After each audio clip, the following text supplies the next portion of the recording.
They executed the creator of the universe because they thought it would protect their empires. They had absolutely no idea they had just sealed their own apocalyptic destruction. History tracks what happened to Jesus on Sunday. But what history tries to hide is the terrifying wave of divine vengeance that hunted down every single man who conspired to kill him. Within 40 years, every one of them would be destroyed, their families slaughtered, their wealth reduced to ash, and the Golden Temple burned to rubble. Not one stone left standing on another. This is the horrifying true story of how God systematically dismantled the men who murdered his son. Before we dive into the terrifying downfall of the high priests, please subscribe to Bible Origins so you never miss another deep dive into the hidden history of Scripture. To understand why these men had to die, you first need to understand what they were protecting. It was not God. It was not the Torah. It was money, staggering amounts of money. And at the top of the mountain of blood-soaked gold sat a former high priest named Annas. Annas had been deposed from the high priesthood by Rome in 15 AD, but removal from office meant nothing. He still controlled Jerusalem like a retired mafia boss, controlling the family from behind closed doors. He installed 5 of his sons into the high priesthood, rotating them through the most powerful religious office on earth as if it were a family business. Then he installed his son-in-law, Joseph Caiaphas, as sitting high priest. Every decision, every negotiation with Rome, every transaction flowing through the temple ran through Annas first. He was the godfather of Jerusalem. His power came from economic domination. The Jerusalem Talmud records the bazaars of the sons of Annas, commercial stalls inside the temple courts where every pilgrim was forced to purchase sacrificial animals. You could not bring your own lamb. Inspectors employed by the Annas family would declare your animal ritually unfit and redirect you to family-owned stalls, charging 5, 10, sometimes 20 times market price. It was not worship. It was a religious extortion racket generating millions in today's currency, operating under the sacred canopy of the house of God. During Passover, Jerusalem's population of 50,000 swelled to over 1 million. Every family needed a lamb. Every lamb needed temple certification. Approximately 250,000 Passover lambs were slaughtered in a single afternoon. The blood ran so thick through drainage channels that it poured from the southern wall and turned the Kidron Valley literally crimson. You could smell the iron of blood and burning fat from a mile away. Every drop of that blood, every transaction, every manipulated exchange rate funneled gold into one ruthless dynasty, the House of Annas. This was the billion-dollar criminal enterprise that Jesus walked into when he braided a whip, overturned the money changers' tables, scattered coins across the stone floor, and drove the merchants out. He was not making a theological statement. He was physically attacking the primary revenue stream of the most dangerous family in Judea. He was flipping the tables of the Godfather. From that moment, the kill order was signed. Not because Jesus committed blasphemy, because he threatened the money. What followed was the most illegal judicial proceeding in ancient Near East history. The Mishnah forbade capital trials at night, on the eve of festivals in private residences, and issuing death sentences the same day as the verdict. Annas and Caiaphas violated every single protection in ours. They dragged Jesus through darkness to Annas's mansion for interrogation, then transferred him to Caiaphas's courtyard, where a hand-picked council waited to deliver a predetermined guilty verdict before sunrise. This was not a trial. This was a coordinated assassination under fraudulent religious law. Caiaphas spoke words that would echo through eternity. He said it was expedient that one man should die for the people rather than the whole nation perish. He meant it politically, protecting his family's empire. But God used the mouth of the man who murdered his son to prophesy the very purpose of the cross. One man would indeed die for the people, and his death would save not just one nation, but every soul who would ever call on his name. Caiaphas stood over the beaten Messiah, convinced his dynasty was permanently secure. But he was blind to what was already in motion. Just 3 years later, the Roman Empire would turn on them, and the first man to fall would not be a priest. It would be the Roman executioner himself. Pontius Pilate never wanted Jesus dead. He examined Jesus and found no basis for charges. His wife sent a desperate message warning him of a terrifying dream about this righteous man. Pilate washed his hands before the mob, declaring himself innocent. He tried releasing Jesus under Passover amnesty. He tried substituting Barabbas, hoping the crowd would choose the teacher over the murderer. He tried every maneuver to avoid signing the execution order. He failed every time because Caiaphas possessed one weapon Pilate could not defend against. "If you let this man go," the high priest declared, "you are no friend of Caesar." That single sentence ended the debate. Being publicly accused of disloyalty to the emperor was a potential death sentence. Pilate was a mid-level bureaucrat already on thin ice with Tiberius, desperately trying to survive in one of the empire's most volatile provinces. If word reached Rome that he released a man, allowing crowds to call him king, his career, wealth, family, and likely his life would be finished. So Pilate did what cowards always do when confronted with truth. He chose his career. He washed his hands, signed the death warrant, and sent the Son of God to be nailed to a Roman cross on Golgotha. Now here is where this story becomes deeply, uncomfortably personal. It is incredibly easy to sit comfortably right now, 2,000 years removed from the dust and blood, and judge the mob screaming, "Crucify him," in Pilate's courtyard. But stop and ask yourself an honest question. If you were standing in Jerusalem's dust that Friday morning, surrounded by the terrified atmosphere of an occupied city during Passover, what side would you actually have been on? Statistically, you would not have been standing with the 12 disciples. They all ran. Peter denied even knowing his name 3 times. If you cared about political stability and your family's safety, you would have wanted Jesus dead because he threatened the fragile Roman peace, keeping your city from burning. If you loved your religious traditions, you would have wanted him dead because he humiliated the priesthood and claimed authority, making the entire establishment obsolete. If you valued your job, reputation, or social standing, Jesus of Nazareth was a bleeding, horrific inconvenience to your comfortable life. Human nature has not changed in 2,000 years. Without the Holy Spirit, you would have been chanting right alongside Caiaphas's mob.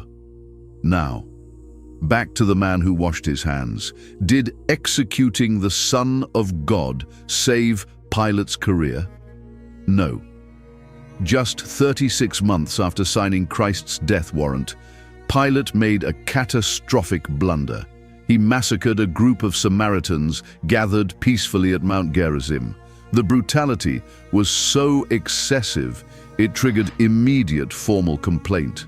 Lucius Vitellius, the powerful Roman legate of Syria and Pilate's direct superior, was furious. Vitellius personally traveled to Jerusalem, violently stripped Pilate of his governorship, and ordered him back to Rome in complete disgrace. Then Pilate vanished from official Roman records. The empire he sold his soul to protect quietly erased him from history. But early church historians refused to let his story die. Eusebius, writing in the 4th century, uncovered the dark truth of Pilate's final days. Exiled to Gaul, to Vienne in modern-day France, his mind shattered under guilt and the brutal terror of Caligula's reign. Stripped of wealth, stripped of every title, haunted by the memory of the Nazarene whose blood he could never wash from his hands, Pontius Pilate took his own life. The man who publicly washed his hands of innocent blood drowned privately in his own despair. He traded his eternal soul for a Roman career, and the Roman emperor took that career from him anyway.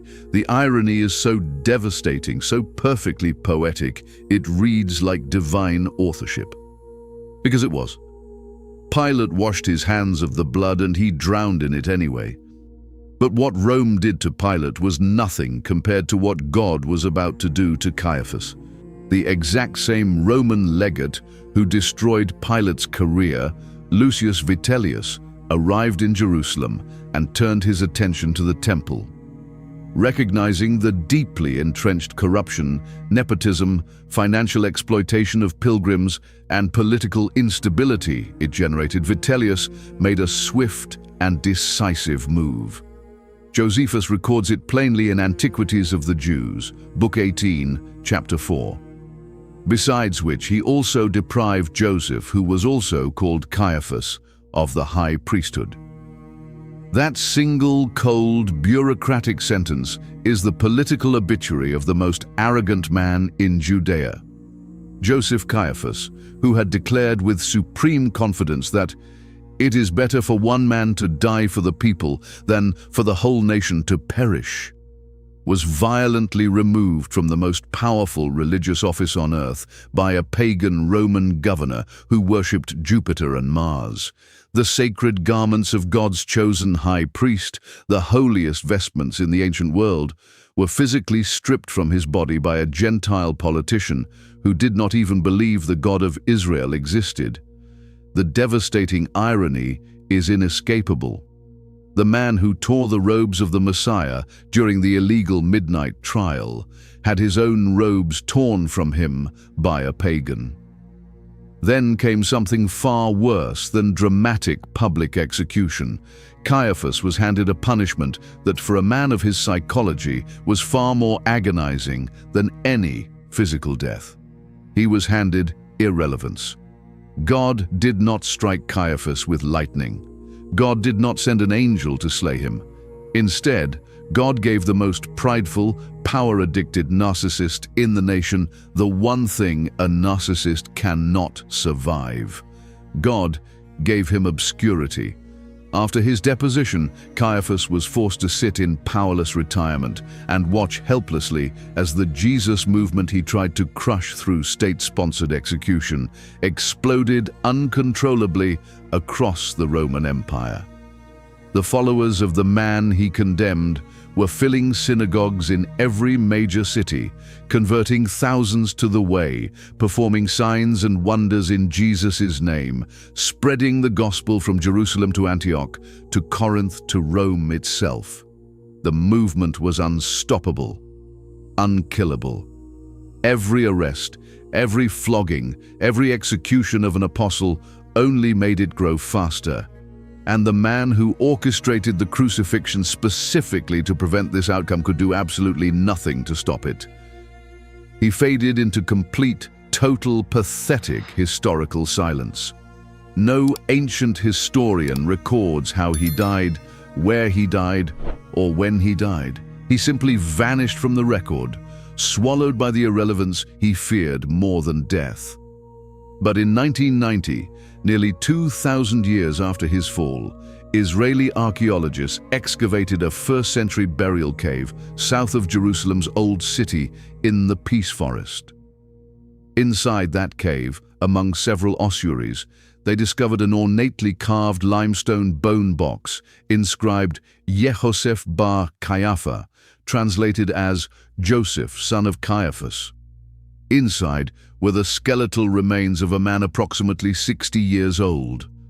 While the man Joseph Caiaphas, condemned to death, ascended to the right hand of the Father and reigns over the entire universe for all eternity, while his name is whispered in prayer by billions across every continent, the bones of the high priest who pronounced his death sentence sat rotting in a limestone box, buried in dirt and darkness, completely forgotten by every generation since, until archaeologists with shovels accidentally dug him up.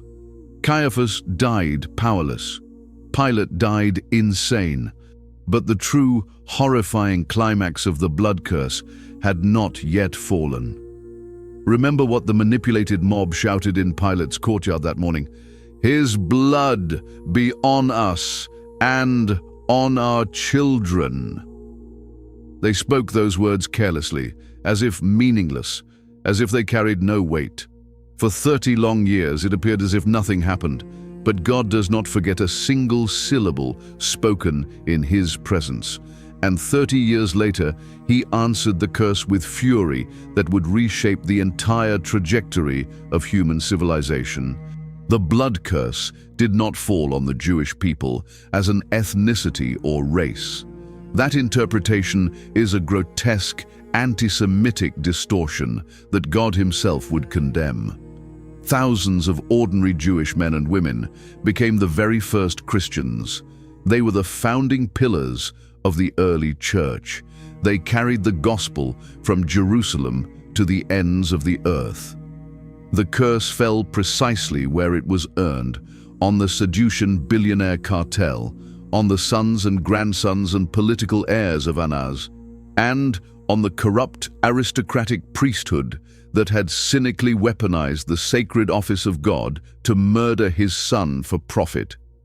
The elder Annas, the godfather who started it all, who ordered the original arrest of Jesus, who conducted the first illegal interrogation in his mansion, died around 40 AD.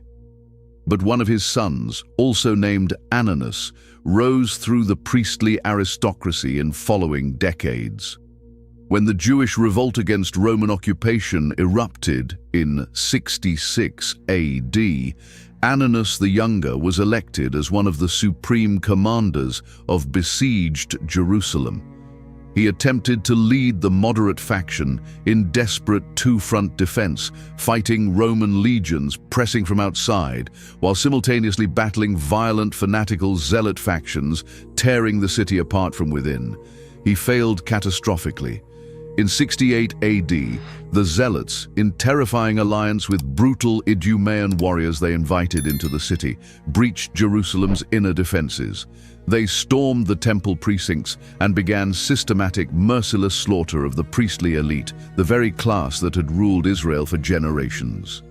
Ananus the Younger, son of the godfather who arrested Jesus, was cut down and butchered inside the sacred temple walls. His body was thrown out without burial, left to rot in public as warning. Josephus, who personally witnessed the horrors of the Jewish War, recorded the moment with devastating finality in Jewish War, Book 4. "I should not mistake if I said that the death of Ananus was the beginning of the destruction of the city, and that from this very day may be dated the overthrow of her wall and the ruin of her affairs." The godfather had said, "His blood be on us and on our children." His children were butchered like sacrificial animals inside the very temple where they sentenced Jesus to die. But God was not finished. The final apocalyptic act of the blood curse was still descending. In 70 AD, Roman General Titus, son of Emperor Vespasian, arrived at Jerusalem's walls. With 70,000 heavily armed, battle-hardened soldiers, he surrounded the city completely and sealed it shut. No food entered the gates, no water passed through the aqueducts, no man, woman, or child escaped. What followed over the next several months was not conventional military siege. It was a slow, suffocating, nightmarish descent into the most complete and total human hell the ancient world had ever witnessed. Josephus, who was present at the siege and personally witnessed its horrors, records that the famine inside the sealed walls became so extreme, so utterly dehumanizing, that it shattered the most fundamental bonds of human civilization. He records the account of a woman from a wealthy family named Mary of Beth Ezob, who, driven to the absolute brink of madness and starvation, committed an act so horrifying that even battle-scarred zealot soldiers could not stomach it.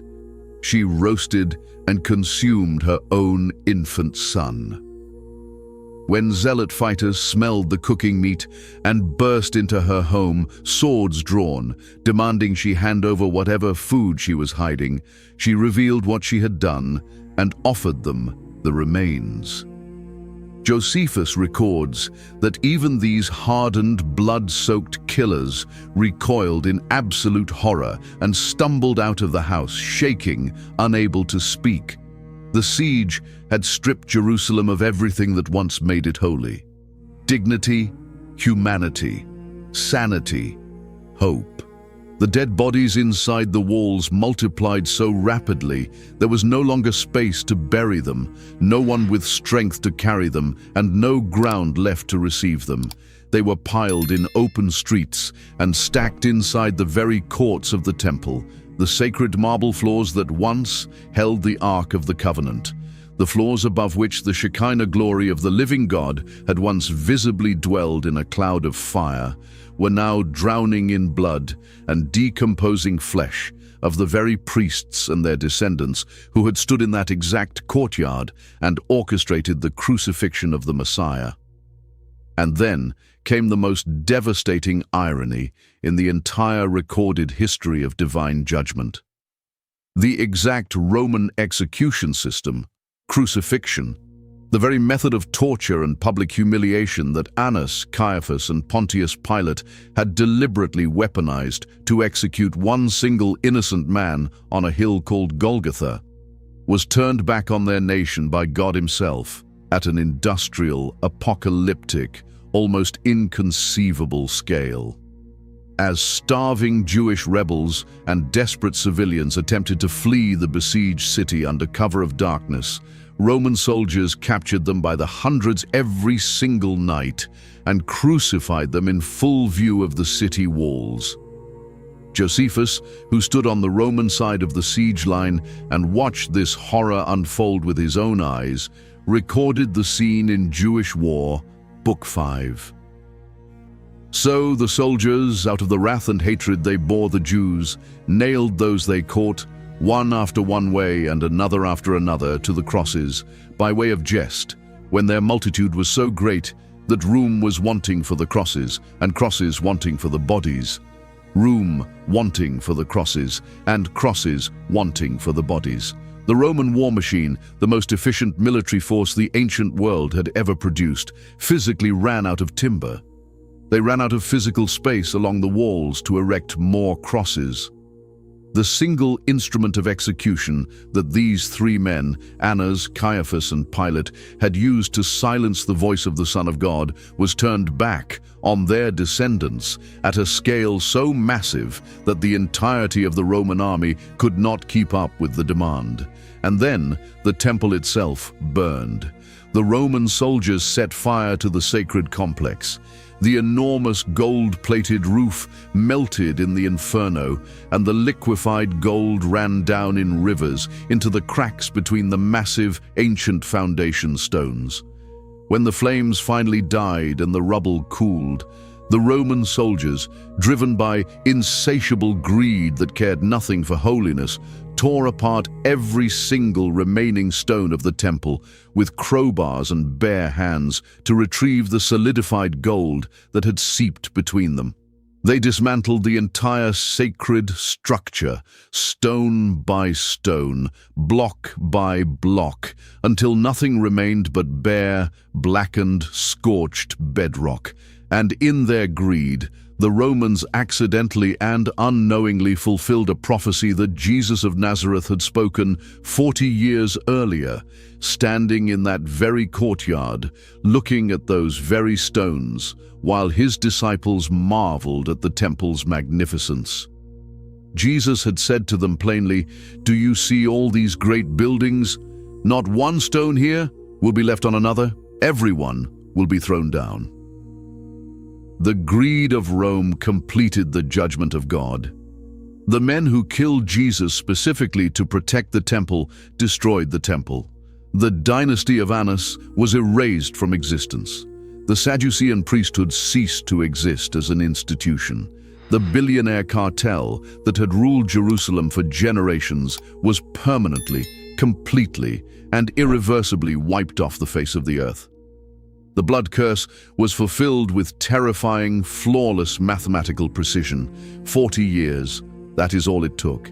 Every man who sat in judgment over the Son of God, every son of the dynasty that ordered his arrest, every stone of the temple, they killed him to protect. Gone. All of it. Gone. It is so easy to sit here today and judge Pontius Pilate for trading the truth to save his career. It is easy to despise Joseph Caiaphas for protecting his wealth over the Messiah. But if we strip away the 2,000 years of history, down to the naked reality of the human heart, we are looking in a mirror. Why did these men actually kill him? They didn't kill Jesus because he was a criminal. They killed him because he demanded absolute surrender. And if there is one thing human nature will violently fight against, it is giving up control. Pilate was terrified of losing his status. Caiaphas was terrified of losing his empire. The mob was terrified of losing the approval of the crowd. What are you completely terrified of losing today? How often do we know exactly what is right, but we quietly wash our hands of the truth because standing for it might cost us a relationship, a reputation, or our comfort? How often do we build our own fragile little empires, our careers, our secret habits, our carefully curated public image, and push God's authority away because His holiness feels like a threat to our independence? We spend so much of our lives desperately defending the very tables that Jesus is trying to flip, but He isn't flipping them to punish you. He is flipping them to set you free from the crushing, exhausting weight of trying to manage your own universe. Annas, Caiaphas, and Pilate all chose the devastating illusion of control. And in the tragic flames of 70 AD, they watched helplessly as absolutely everything they murdered the Son of God to protect turned to ash. Everything we build without God is destined for that exact same fire. But here is the breathtaking, incomprehensible grace that separates our story from their tragedy. The story of the men who killed Jesus ended in the ashes of Jerusalem. But your story is not over. The man they crucified did not stay in the tomb. He conquered the grave 3 days later. And right now, in this very moment, He is not standing over you demanding that you pay for the times you chose the crowd. He's holding out His scarred hands, offering you eternal mercy. He offers complete forgiveness, a clean slate, and an unbreakable covenant of love to anyone simply willing to stop washing their hands, step away from the exhausted mob, and finally surrender to the King.